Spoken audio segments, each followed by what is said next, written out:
Hi, welcome to the News Agenda for Monday, November 15th. It's the day of the imprisoned writer, so remember, winter is coming, and you better have the news ready to be ingested by Jen and filtered through my digestive system, leaving only the finest bits of nutritious news to be offered to you, my humble and hopeful subscriber.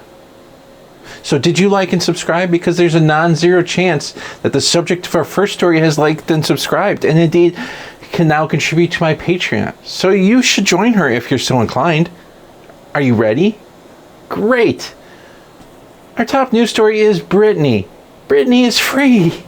After over 13 years, Britney Spears has won the right to her own decisions over money, health, and other things after a judge dissolved her conservatorship. When asked about her plans after her conservatorship ends, she said, "I am not making this up," and I'm not making this up. Her plans are not to do anything. She wants to quote unquote officially retire. And honestly, isn't that what we all work for? The day when we don't need to work? So go, Britney. You owe us nothing. Now, if only the judge could do that with well over 1 million Americans dealing with the same thing, including Nichelle Nichols. Oh well, nothing is perfect.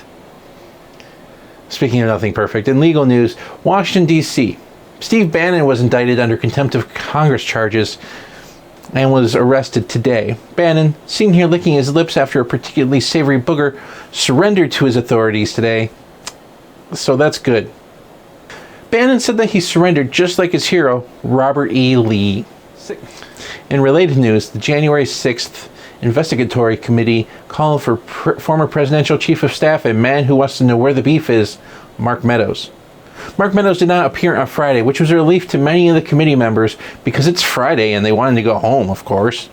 For his part, Meadows said that the whole thing was a misunderstanding because, and I quote, "Neener, neener, neener." Strong words. Very strong words. Speaking of strong words, well, something. A recording from an interview with former President Donald Trump from Jonathan Karl surfaced, and when asked about the "Hang Mike Pence" chant, Trump said that people were very angry. In other words, according to Trump, being angry is a legitimate excuse to threaten an elected official. One underreported bit of that is that he said that the vice president was well protected, which means that he sent his followers after someone, knowing that they might be injured by Pence's security force. In other words, Trump doesn't even care about his own fans, which is pretty obvious when you look at it. Speaking of caring, Ted Cruz. Ted Cruz attacked Big Bird on Twitter for talking about his COVID shot. The story is even better when you realize that Ted Cruz is a real human sitting senator for Texas, representing 29 million people, and Big Bird is a talking imaginary bird that didn't actually get a shot.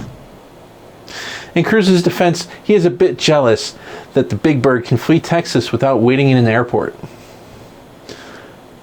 Also in Texas news, Beto ORourke is running for governor of Texas.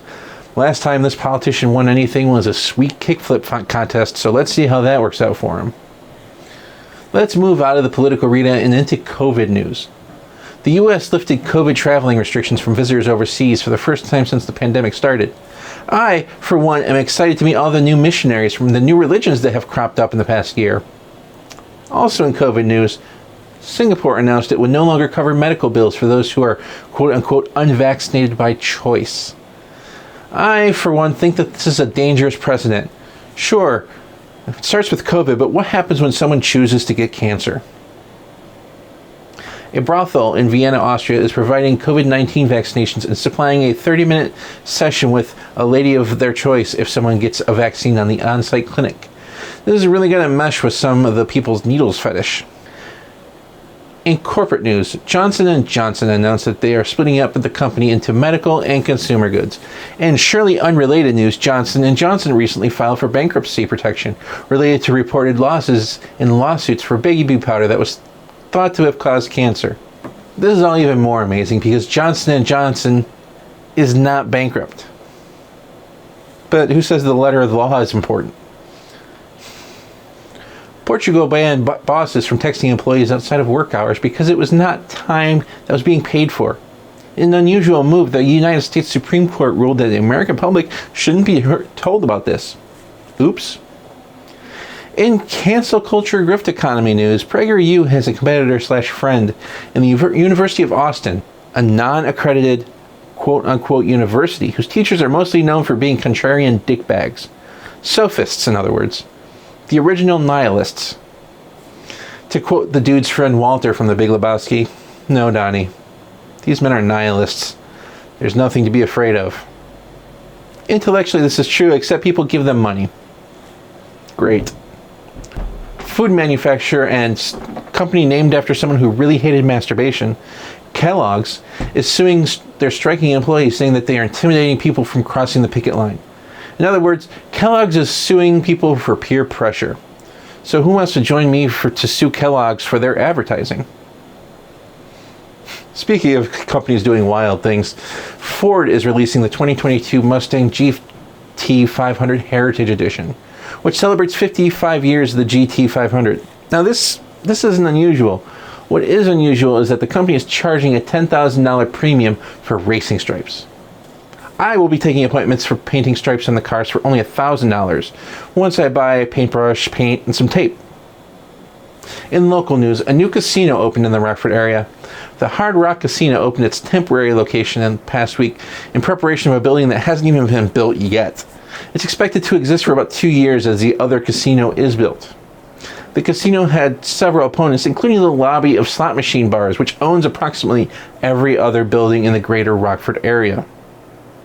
Speaking on gambling, a so-called Earthgrazer meteor left a fireball in the sky of approximately 186 miles across the United States. Pretty impressive. Elon Musk, however, the world's richest man, said only he could ruin the skies, so he plans to launch about 3,000 more of the sky satellites. Also in nature news, scientists report that bees scream when murder hornets invade their hives. Finally, they understand how we feel at the end of My Girl. A new study found female California condors can reproduce without a male. Hunters throughout California celebrating the news. That means that they can hunt at least half of them for sport. Missouri Senator Josh Hawley said he knew the causes of this, however. Male condors spending all their times on video games and porn. What a tragic downfall of the male California condor.